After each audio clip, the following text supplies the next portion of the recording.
सभी brands India में एक मिनी एलईडी टीवी लॉन्च कर रहे हैं 2026 के अंदर। तो एलजी जैसा बड़ा ब्रांड कैसे पीछे रहेगा। उन्होंने भी अपना एक मिनी एलईडी टीवी का नया वर्जन लॉन्च किया और उसे नाम दिया QNED 82। So QNED TV series के अंदर बहुत सारे वेरिएंट्स आते हैं, लेकिन 82 is particularly a mini LED TV और उसके अंदर आपको नेटिव 144 हर्ट्ज का रिफ्रेश रेट भी देखने को मिलता है। On paper the specs are so good that too good to be true specs.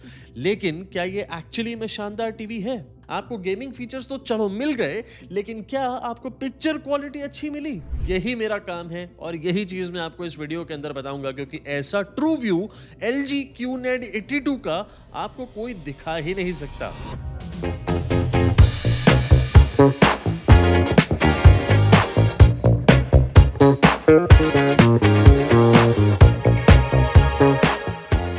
LG के QNED 82 को मैं बहुत थॉरली रिव्यू करूंगा और जिस तरह से मैं करता हूं इन सारे पैरामीटर्स पे आपको इसे डिटेल में रिव्यू करके बताऊंगा। ये ट्रू व्यू आपको बहुत अच्छे से देखना चाहिए अगर आप एक अच्छा मिनी एलईडी टीवी लेना चाह रहे हैं और LG QNED 82 को आप कंसिडर कर रहे हैं। आपको मैं एंड में इसके ऊपर रेटिंग्स भी दूंगा और आपको प्रोज एंड कॉन्स भी बताऊंगा। अगर आपके पास इतना टाइम नहीं है और आप रील देखने के शौकीन हैं और आपको सिर्फ जल्दी से फटाफट 2 मिनट का रिव्यू चाहिए, ये वीडियो आपके लिए नहीं है। फिर आपको या तो टाइम स्टैम्प्स यूज करके बिल्कुल एंड में जाना चाहिए, प्रोज एंड कॉन्स सुनने चाहिए, या फिर इस वीडियो को पूरी तरह स्किप कर देना चाहिए। नाउ चॉइस आपकी है।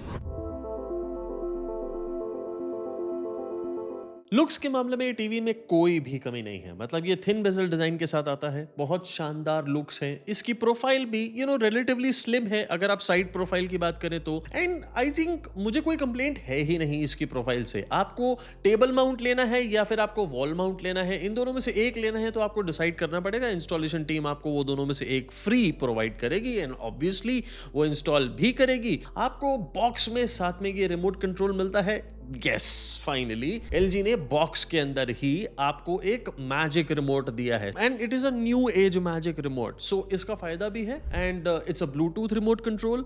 आप अगर मैजिक माउस यूज करते आए हैं इसका, तो ये एक नया मैजिक माउस है and it is I think good. इसमें हॉट कीज भी आपको देखने को मिलेंगी, वॉइस असिस्टेंट भी मिलेगा और आपको एक डेडिकेटेड AI का बटन भी मिलेगा। वो क्या यूज में आता है आपको मैं आगे बताऊंगा।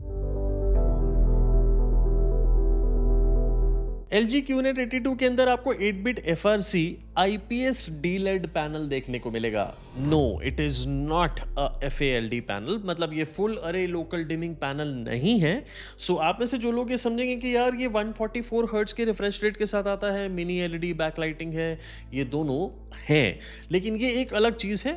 FALD पैनल होना एक बिल्कुल डिफरेंट चीज है और LG ने इसमें एक नॉर्मल IPS DLED पैनल दिया है जिसकी बैकलाइटिंग मिनी LED है। Now understand the brightness is very very important. तो हमने इसका जब ब्राइटनेस टेस्ट किया तो वो हमारी टेस्टिंग में आई 350 निट्स के आसपास। इसकी peak HDR brightness would be somewhere around 400 to 425 which is not bad at all और ये 3 से 4 सेकेंड्स तक होल्ड करेगी। और इस पैनल से क्योंकि आपको 144 हर्ट्ज का नेटिव रिफ्रेश रेट देखने को मिलता है तो आपको VRR भी देखने को मिलती है, जिसके बारे में डिटेल में आपको मैं गेमिंग सेक्शन में बताऊंगा। LG के IPS पैनल बहुत फेमस होते थे पहले, लेकिन अब क्योंकि उन्होंने बजट रेंज के अंदर IPS पैनल देने शुरू करे थे तो उसकी कॉन्ट्रास्ट रेशो बहुत ज्यादा इंप्रेसिव नहीं होती थी, लेकिन इस पैनल की ऐसी नहीं है। So this panel has about 1200:1 contrast ratio which is not bad at all. In fact it is very very good.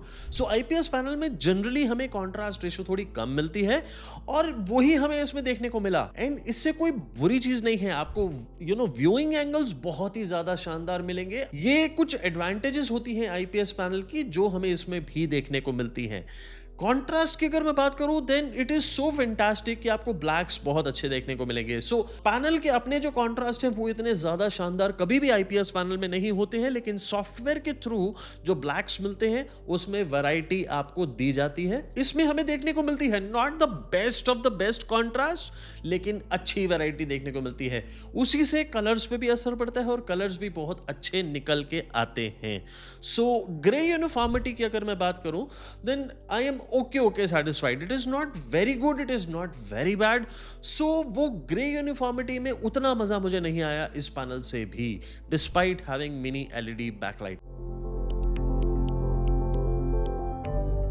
अब बात करते हैं कलर्स की। कलर्स बहुत अच्छे हैं इस टीवी के, लेकिन थोड़े ओवर सैचुरेटेड भी हैं, लेकिन in a different way. So I can say differently over saturated, आपको वो देखते ही पता चलेगा। सो अगर आप एक सोनी का टीवी देखते हैं और साथ में रखते हैं एलजी, तो आपको वो कलर प्रोफाइल में बहुत बड़ा डिफरेंस मिलेगा। लेकिन उसका गैमेट अगर आप चेक करेंगे तो गैमेट बहुत शानदार है। 100% sRGB के साथ आपको 98% DCI P3 गैमेट देखने को मिलेगा। सो दैट मीन्स कि बहुत क्लोज है ये नेचुरल कलर प्रोफाइल से। 98% का मतलब बहुत ही शानदार कलर्स, एंड ये on paper very very good. अगर हम इसे कंपेयर करते हैं with other brands colours, let's say Sony, तो ये कलर प्रोफाइल थोड़ी डिफरेंट है और डिफरेंटली ओवर सैचुरेटेड है। जैसे रेड्स में आपको वैरायटी तो मिलेगी और बहुत अच्छी मिलेगी, ग्रीन्स में भी मिलेगी, ब्लूज में भी मिलेगी, और बहुत ज़्यादा ओवर सैचुरेशन आपको लगेगी भी और नहीं भी लगेगी। बट ये चीज़ आपको खुद it is a personal preference कि आप कौन सा कलर प्रोफाइल ज़्यादा पसंद करते हैं। सो बेसिकली मैं अपने घर के अंदर सोनी भी यूज़ करता हूँ और एलजी टीवीज भी यूज़ करता हूँ। मुझे दोनों प्रोफाइल की आदत है। सो आई लाइक दीज कलर्स। मुझे वैरायटी दिख रही है और मुझे इसके अंदर मज़ा आ रहा है पिक्चर कंजम्पशन में या फिर कंटेंट कंजम्पशन में। इसमें आपको एक वैरायटी देखने को मिलेगी हर कलर की, एंड डेप्थ भी मिलेगी। सो आई लाइक इट। जो चीज़ मुझे इस टीवी के अंदर बहुत ज़्यादा अच्छी लगी, that is the dynamic range. उस चीज़ को समझने की कोशिश करिएगा आप। देखिए, सबसे पहले आपकी एक मिथ क्लियर करता हूं कि पिक्चर क्वालिटी के अंदर आप सबसे ज़्यादा इंपॉर्टेंस अगर ब्राइटनेस को देते हैं तो ये गलत भी है और नहीं भी है। ब्राइटनेस एक टीवी के पैनल के अंदर होनी चाहिए बहुत ज़्यादा, मानता हूं मैं। लेकिन आप अगर एक डॉल्बी विजन का कंटेंट देख रहे हैं जिसके बारे में सबसे ज्यादा चर्चा होती है, और आप सोचते हैं कि 1100, 1200, 1800 निट्स पे उसे बनाया गया है तो हमारे टीवी के अंदर भी उतनी ही ब्राइटनेस होनी चाहिए, बिल्कुल गलत। आप जब एक सिनेमा हॉल के अंदर कोई मूवी देखते हैं तो वहां पे वो ब्राइटनेस जरूरी होती है। लेकिन जैसे ही वो कंटेंट आपको पब्लिश होके यहां पे मिलता है, अपने घर के अंदर मिलता है, नेटफ्लिक्स पे मिलता है, और तब आप डॉल्बी विजन कंटेंट देखते हैं, तो वहां पे डॉल्बी विजन की तरफ से भी कई स्टेटमेंट्स आ चुकी हैं कि ज्यादा से ज्यादा 350 निट्स का अगर आपका टीवी है, then it is absolutely okay. The only thing important in a TV is the dynamic range, क्योंकि अगर उसने कलर्स को ढंग से मैनेज नहीं किया, अगर आपको डायनामिक रेंज अच्छी सी नहीं दिखाई, then that TV will not be able to give you the best picture quality. और वही चीज मुझे इस टीवी के अंदर अच्छी लगी। इतनी अच्छी नहीं लगी कि मैं इसे बेस्ट टीवी कह दूं, लेकिन अच्छी लगी। सो एलजी के क्यूनेट टीवीज मैंने पहले भी रिव्यू किए हैं। QNet 88 if I am not wrong, मैंने कुछ साल पहले, 1 या 2 साल पहले रिव्यू किया था, आप वो वीडियो चेक कर सकते हैं। लेकिन ये टीवी आपको थोड़ी बेटर डायनामिक रेंज देता है। आपको छांव के अंदर थोड़ी डिटेल्स मिलेंगी, आपको थोड़ा सा नजर आएगा कि इसके अंदर यार छांव में भी डिटेल्स हैं, and at the same time brighter areas के अंदर भी डिटेल्स हैं। आप किसी भी टाइप का कंटेंट देख रहे हो, आप कोई मूवी सीन देख रहे हो, कोई फाइट सीक्वेंस देख रहे हो, मतलब आपको मजा आएगा उसके अंदर। चाहे आप कोई ऐसी मूवी देख रहे हो जो कि बहुत ही डार्कनेस के अंदर शूट करी गई है, it will all B very very good. But ये इतनी अच्छी नहीं होगी जितना लेट्स से कोई और हाई एंड टीवीज होंगे, जैसे सोनी के अंदर कोई और टीवी होगा, या सैमसंग या एलजी के ही कोई और मॉडल होंगे। उतनी शानदार पिक्चर क्वालिटी नहीं है, लेकिन इस प्राइस रेंज के अंदर I am satisfied with this TV in terms of picture quality. Motion blur handling के अंदर मुझे ये टीवी अच्छा लगा, इसके अंदर मुझे कोई भी प्रॉब्लम नहीं लगी। सो अगर आप एक स्पोर्ट्स कंटेंट व्यूअर हैं, आप मतलब ऑब्वियसली इंडिया पूरा ही स्पोर्ट्स के पीछे पागल है। सो अगर आप स्पोर्ट्स देखते हैं अपने टीवी से, देन आई थिंक आपको मजा आएगा इस टीवी से स्पोर्ट्स कंजम्पशन में, and I feel no problem. The best part is that viewing angles इतने शानदार हैं कि आप नो मैटर किसी भी कोने से देखें, आपको ब्राइटनेस और कलर्स का लॉस मिनिमल मिलेगा, 15% के आसपास, which is completely acceptable. So viewing angles में IPS पैनल की फुल तारीफ करनी चाहिए। अगर OS की बात करें तो LG की टीवी के अंदर नथिंग डिफरेंट, आपको वही फेमिलियर OS देखने को मिलेगा, वेब OS, लेकिन उस फेमिलियरिटी के अंदर एक छोटा सा चेंज है। अब LG ने अपने हर टीवी के अंदर OS में ही मेन होम स्क्रीन के अंदर ही एड्स देनी शुरू कर दी हैं, and I don't know why, क्यों ये एड्स बहुत इरिटेटिंग है। सो एक टीवी की होम स्क्रीन ये मेरी पर्सनल स्पेस है, और उस पर्सनल स्पेस पे भी अगर मुझे एड्स देखने को मिलेंगी, then it is nothing less than ridiculous. So मुझे नहीं समझ में आती ये चीज, और मुझे ये मेरा गुस्सा है और ये मेरा प्लेटफॉर्म है, तो वो तो मैं दिखाऊंगा ही। मतलब I really don't like it. खैर, अपार्ट फ्रॉम दैट आपको वही फेमिलियर वेब ओएस देखने को मिलेगा, उसमें प्री डाउनलोडेड सारी एप्स देखने को मिलेंगी। अब आपको बहुत सारे एआई फीचर्स भी मिलते हैं, and I really don't know कि एक्चुअली में वो एआई फीचर्स कितने काम में आने वाले हैं, आप कितनी बार सर्च करने वाले हैं। सो आपको बिल्ट इन जेमिनी एंड को पायलट भी देखने को मिलेगा इस टीवी के अंदर।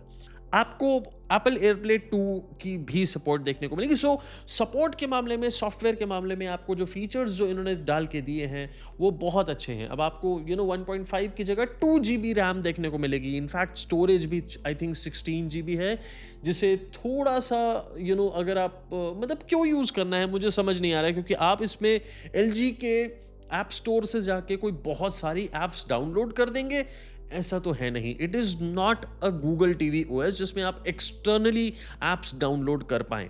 सो अंडरस्टैंड इट, मेरे लिए AI features are good for nothing in this TV. So and for that matter किसी भी टीवी, किसी भी ओएस के अंदर AI features are not usable, क्योंकि आप टीवी से थोड़ी टाइपिंग करेंगे, आप बार बार वॉइस कमांड दे दे के थोड़ी टाइप करेंगे। आपकी फोटो अगर आपने एडिट करनी है एआई के थ्रू, किसी भी प्लेटफॉर्म के थ्रू आपने एडिट करवानी है, तो वो आप क्या बार बार टीवी पे अपलोड करेंगे, उसके बाद एडिट करेंगे, फिर रिजल्ट चेंज करना है तो उसके अंदर कुछ और एडिट करवाएंगे। And I don't know why brands are stressing onto it, but still अगर मैं इस OS की बात करूं, it is the same familiar OS, वही आपको टाइल्स देखने को मिलेंगी एंड 150 प्लस लाइव चैनल्स भी आपको देखने को मिलेंगे। एंड ठीक है, अगर आप उसे कंज्यूम करना चाहें then it is very very good. Set top box की नीड एब्सोल्युटली खत्म कर देता है ये, बट ठीक है। अब आपको कनेक्टिविटी ऑप्शंस के बारे में बताऊंगा तो वो बहुत इंटरेस्टिंग है। 3 आपको HDMI पोर्ट्स मिलेंगे और तीनों बहुत ही शानदार 4K at 120 hertz HDMI ports हैं। This is really appreciable. आपको उनमें से एक EARC 2.1 पोर्ट मिलेगा, बट ये 120 हर्ट्ज के पोर्ट्स देने का जो फैसला LG ने करा इस टीवी के अंदर, दैट इज रियली गुड। ये कोई बहुत बड़ी लग्जरी नहीं है जो आज तक LG नहीं दे रहा था इस टीवी के अंदर, एंड अब मिल रही है, which is very very good. आपको एक USB 2.0 मिलेगा पोर्ट, ये भी अच्छी चीज नहीं है। आई डोंट नो, पता नहीं क्यों, why not USB 3.0, I don't know. Optical port आपको मिलता है, ब्लूटूथ 5.3 की सपोर्ट मिलती है, वाईफाई डुअल बैंड वाईफाई की सपोर्ट मिलती है। सो कनेक्टिविटी ऑप्शंस के मामले में I think it is sorted. बहुत ज्यादा बुराई नहीं करूंगा इस चीज की, but I think it is okay. इस टीवी के अंदर आपको HDR10, HLG और डॉल्बी विजन की सपोर्ट तीनों की देखने को मिलेंगी, एंड तीनों की सपोर्ट से आपको कंटेंट कंजम्पशन में मजा आएगा। No matter which platform you go, आपको जहां पे जो भी कंटेंट दिख रहा है, मतलब किसी भी फॉर्मेट के अंदर शूट हुआ है, आपको वही फॉर्मेट के अंदर देखने को मिलेगा। सो HDR10 कंटेंट जो कि प्राइम वीडियो में मिलता है, अगर हम उसकी बात करें then it is really really good, क्योंकि देखिए पैनल की कैपेबिलिटीज अच्छी हैं, आपको अच्छी डायनामिक रेंज मिल रही है, कलर प्रोफाइल अच्छी है, थोड़ी डिफरेंट है लेकिन अच्छी है। थोड़ी ओवर सैचुरेटेड आपको किसी किसी कंटेंट के अंदर लगेगी, बट ये तो मैंने आपको ऑलरेडी बता दिया है। सो इसलिए आपको अच्छा लगेगा कंटेंट कंज्यूम करने में, आप किसी भी टाइप का कंटेंट देखें उसमें। नेटफ्लिक्स पे आप जब जाएंगे, डॉल्बी विजन के कंटेंट के अंदर भी आपको मजा आएगा। आपको वो जहां डार्कनेस चाहिए वहां डार्कनेस मिलेगी, जहां पे आपको ब्राइटनेस चाहिए वहां पे आपको ब्राइटनेस मिलेगी, आपको कलर्स दिखेंगे, दोज पॉपी शाइनिंग कलर्स। वो कलर्स आपको नेटफ्लिक्स पे बहुत, मतलब नेटफ्लिक्स पे क्या आपको कहीं पे भी दिखेंगे, एंड कंटेंट में जब वो दिखते हैं और आपको डिटेल्स के साथ दिखते हैं, उसमें वैरायटी दिखती है, आपको मजा आता है उसके अंदर। सो HDR फॉर्मेट की मुझे किसी भी टाइप से कोई प्रॉब्लम नहीं हुई, and I really enjoyed consuming the content on this TV. Set top box को अगर आप यूज करते हैं तो इस टीवी से अपस्केलिंग में कोई भी आपको प्रॉब्लम नहीं होने वाली है। सो SD चैनल जैसे न्यूज चैनल्स वगैरह हैं वो भी आपको क्लियर दिखेंगे, एंड मैं उससे बहुत ज़्यादा एक्सपेक्ट ऑनेस्टली किसी भी 55 या in fact for that matter 50 and above inch के टीवीज़ के अंदर कभी करता ही नहीं हूँ। लेकिन एलजी की जो अपस्केलिंग है उसमें कोई बदलाव नहीं करा गया है। आपको सेट टॉप बॉक्स से मज़ा आएगा कंटेंट कंजम्पशन में, स्पेशली एचडी कंटेंट के अंदर। सास बहू के सीरियल ये वो कुछ भी आप देखें आपको मज़ा आने वाला है and you will enjoy. So set top box content में full marks. Now comes a very interesting part, gaming. अब आपको गेमिंग के बारे में बताऊं, 144 हर्ट्ज का नेटिव पैनल है। आपको 120 हर्ट्ज की गेमिंग मिलेगी, 144 हर्ट्ज तक की भी आप गेमिंग अपने पीसी से ले सकते हैं। तीनों पोर्ट्स आपको 120 हर्ट्ज के मिल रहे हैं and what else do you need. आपको HDR गेमिंग मिलेगी, आपको HGIG की सपोर्ट मिलेगी, आपको AMD FreeSync प्रीमियम इस टीवी के अंदर मिलेगा। अगर आप उसका यूटिलाइजेशन करना चाहते हैं by connecting a PC, then it will be very very useful for you. और उसके साथ आपको एक और फीचर मिलेगा, motion booster 288। So double 144 that means 288। आपको रेजोल्यूशन आधा करके, लेट्स से 4K से अगर आप 2K पे आ जाएंगे, अगर आप ऐसा चाहते हैं तो मोशन बूस्टर 288 को आप अपने पीसी से कनेक्ट करके पीसी से गेमिंग कर रहे हैं तो आप मोशन बूस्टर 288 यानी 288 फ्रेम्स पर सेकंड, थिंक अबाउट इट। मैं उतना शानदार गेमर क्या, मैं 10% भी वैसा गेमर नहीं हूं, लेकिन अगर आप हैं और अगर आपको वो ये चीज यूटिलाइज करनी है तो आप डेफिनेटली इस टीवी से कर सकते हैं। एंड इनपुट लैग ना के बराबर, पैनल बहुत अच्छा है, गेमिंग टीवी है and it's a very good TV जिसमें कोइंसिडेंटली पिक्चर क्वालिटी अच्छी है। अफसोस सिर्फ इतना है कि ये FALD पैनल नहीं है, लेकिन वो गेमिंग से कोई प्रॉब्लम नहीं है। सो गेमिंग के अंदर वो बीच में नहीं आ रहा है। So it's a very good gaming TV, मुझे किसी टाइप से कोई प्रॉब्लम नहीं हुई एंड गेमिंग में मुझे बहुत मजा आया इस टीवी से। फिर से LG ने वही चीज करी है जिसका मैं फिर से मजाक उड़ाऊंगा, 11.1.2। अब आपको 20 वॉट के स्पीकर से 11.1.2 का प्रीमिक्स मिलता है, एक वर्चुअल प्रीमिक्स। क्या होता है ये LG, मुझे समझ नहीं आ रहा। 11 स्पीकर, एक सबवूफर, 2 सराउंड चैनल्स, ये क्या आपने यही बोलने की कोशिश करी है यार? क्या बोलना चाहते हो भाई तुम? वो 20 वॉट के स्पीकर हमें क्या दे सकते हैं? So take a listen. घर की याद नहीं आई तुझे जस्सी?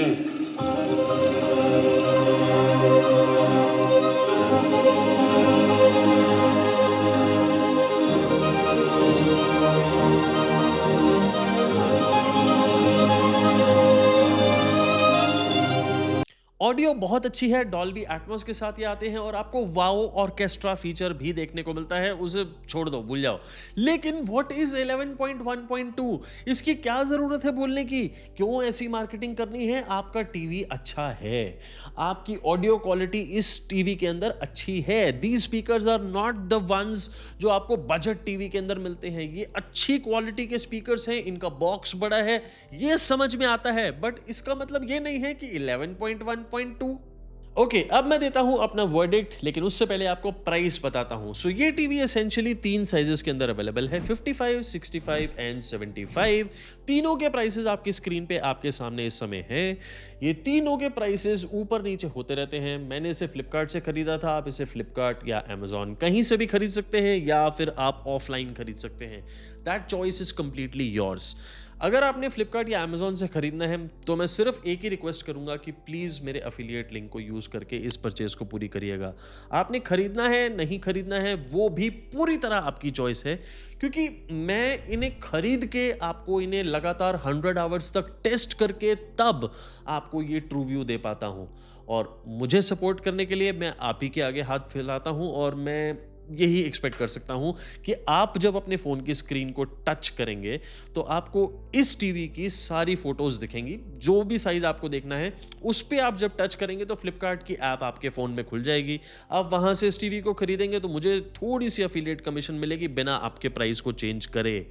अगर आप अमेजॉन से खरीदना चाहते हैं तो डिस्क्रिप्शन बॉक्स में इसके लिंक्स दिए हैं, वहां से आप चेक कर सकते हैं।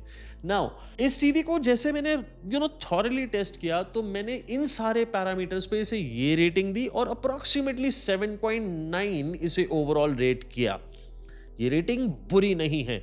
मैं इस टीवी को कैसा समझता हूँ, आपको सबसे पहले इसके कॉन्स ही बताता हूँ। देखिए, पैनल की जो ब्राइटनेस है मेरे लिए सैटिस्फैक्टरी है, लेकिन इस प्राइस के अंदर शायद ये थोड़ा महंगा टीवी है। ये मेरा सबसे पहला कॉन भी है, और इस प्राइस के अंदर शायद मैं एक्सपेक्ट करता हूं कि मुझे FALD पैनल मिलेगा। अगर आपको नहीं पता है, फुल अरे लोकल डिमिंग पैनल मिलेगा। कम से कम 200-300 जोन्स मिलेंगे, ताकि मैं कॉन्ट्रास्ट को बेटर हैंडल कर सकूं अपने, मतलब मेरा टीवी का पैनल अपने आप थोड़ा कॉन्ट्रास्ट को बेटर हैंडल कर सके। अगर कॉन्ट्रास्ट की बात करी है तो ये बता दूं कि कॉन्ट्रास्ट कोई बहुत मजेदार होगा नहीं। क्यों? क्योंकि ये एक IPS पैनल है, और सॉफ्टवेयर से भी मैं कितना ही कॉन्ट्रास्ट आर्टिफिशियली बूस्ट कर लूंगा, अगर मैं सॉफ्टवेयर की मदद से करता हूं आर्टिफिशियली बूस्ट, तो उससे मुझे वैरायटी जो मिलनी चाहिए, चाहे वो ब्लैक्स की हो क्योंकि वो भी एक कलर है, और कलर्स की हो, वो थोड़ी सी आर्टिफिशियल मिलती है। And that's what I have been telling you, you know, all throughout. जब मैंने आपको कलर्स में बताया कि डिफरेंटली ओवर सैचुरेटेड, तो वो इसीलिए होते हैं। सो ये IPS पैनल की एक बेसिक प्रॉब्लम है, इससे हम सब वाकिफ हैं, उसे हम बदल नहीं सकते हैं। चाहे वो LG हो, चाहे वो सोनी हो, चाहे वो सैमसंग हो, कोई भी अगर IPS पैनल यूज करेगा तो ये प्रॉब्लम तो आएगी ही। Now coming to the pros, the picture quality is really good. I think LG ने बहुत ज़्यादा जो इंप्रूवमेंट करी है वो इस टीवी की डायनामिक रेंज के अंदर है। डायनामिक रेंज के अंदर ये 10 on 10 है नहीं। आई थिंक मुझे अच्छी लगी इसकी डायनामिक रेंज, मुझे कंटेंट कंजम्पशन के अंदर मज़ा आया। डिटेल्स आज भी मिसिंग है, और मैं मिस कर रहा हूँ again, you know, the same thing. FALD panel, अगर अच्छा पैनल और अच्छा पैनल होता और महंगा पैनल होता, क्योंकि मैं पैसे भी तो 1 लाख रुपए के आसपास ही दे रहा हूँ। अगर मैं 65 इंच टीवी लेता हूँ, 1 लाख के आसपास पैसे खर्च करता हूँ, तो मुझे इस टीवी से वो वाली वर्थ मिल रही है? शायद नहीं। हाँ, अगर फ्लिपकार्ट पे कोई डिस्काउंट चल रहा है, कोई कार्ड ऑफर है, तो मैं डेफिनेटली खरीदने में इंटरेस्टेड हूँगा, क्योंकि मज़ेदार पिक्चर क्वालिटी है, मज़ा आ जाता है मुझे। चाहे डॉल्बी विजन का कंटेंट हो, चाहे वो प्राइम वीडियो का कंटेंट हो, चाहे मैं सिर्फ एक सिंपल यूट्यूब ही पे कंटेंट कंज्यूम कर रहा हूँ अपने ही चैनल से, व्हाई नॉट। मैं एक प्रो बताना भूल गया, which is a very big pro. I think ये टीवी बहुत ही शानदार गेमिंग टीवी है। आपको ऐसा गेमिंग टीवी शायद ही LG की तरफ से इस रेंज के अंदर या इससे रेंज से नीचे आपको कोई देखने को मिलेगा। अंडरस्टैंड इट, अगर आपको गेमिंग फीचर्स भर भर के चाहिए, ओवरलोडेड चाहिए, मतलब gaming features, then this is the TV to go for. आपको जेन्युइनली बहुत अच्छा पैनल मिलता है, and it supports HDR gaming. It gives you very good refresh rate, आपको VRR बहुत अच्छा मिलता है, आपको गेमिंग डैशबोर्ड मिलता है, आपको उससे मजा आएगा यार गेमिंग करके। If you are looking for a good gaming TV जो कि आपको अच्छी पिक्चर क्वालिटी भी दे, ताकि आपको गेमिंग का मजा आए, आपको गेम के अंदर भी दिखे यार वो स्पाइडरमैन गया कहाँ, वो मतलब उसके पीछे, बिल्डिंग के पीछे है क्या। सो ये सब अगर आपको देखना है, then this is the TV to go for. It's a very good TV. ऐसा ट्रू व्यू दिखाने में हमारे पसीने छूट जाते हैं, क्योंकि हर टीवी को हमें खरीदना पड़ता है। अगर वो 2 से ज़्यादा साइजेस के अंदर अवेलेबल है, तो कई बार 2 साइजेस भी खरीदने पड़ते हैं। उन सब को बहुत लंबे टाइम तक टेस्ट करना पड़ता है, और टेस्ट के लिए टेस्टिंग टीम भी काम करती है। बहुत सारे लोग लगते हैं उस टेस्टिंग टीम को। हो सकता है गेमिंग ना आती हो, तो गेमिंग के लिए एक अलग टीम रखनी पड़ती है, और शूटिंग के लिए अलग। सो बहुत सारी चीज़ें होती हैं जो आपको शायद पर्दे के पीछे दिखाई नहीं देती। आपको कैसा लगा ये वाला वीडियो? बताइएगा ज़रूर मुझे कमेंट सेक्शन के अंदर। और अगर आपका कोई सवाल है जो आप डायरेक्टली मुझे पूछना चाहते हैं, तो लिखिए। मैं कोशिश करूँगा जल्दी से जल्दी आंसर करने की। आपको सिर्फ़ एक ही रिक्वेस्ट करूँगा जाने से पहले, कि प्लीज़ मुझे सपोर्ट करिएगा, क्योंकि आपके इसी सपोर्ट की वजह से मैं इस चैनल को आगे चला पाता हूँ। आपका कोई भी एक्स्ट्रा पैसा नहीं लगता, और मैं आपसे डायरेक्ट पैसे माँगता भी नहीं हूँ। I hope you understand. और जाने से पहले मैं आपको 2 वीडियोज़ का सजेशन देके जा रहा हूँ, उसमें भी ज़रूर देखिएगा। वो भी आप ही के लिए बनाए हैं, टीवीज़ खरीद के ही बनाए हैं। मैं आपको फिर मिलता हूँ अपने अगले वीडियो में बहुत ही जल्दी। तब तक के लिए thank you very, very much.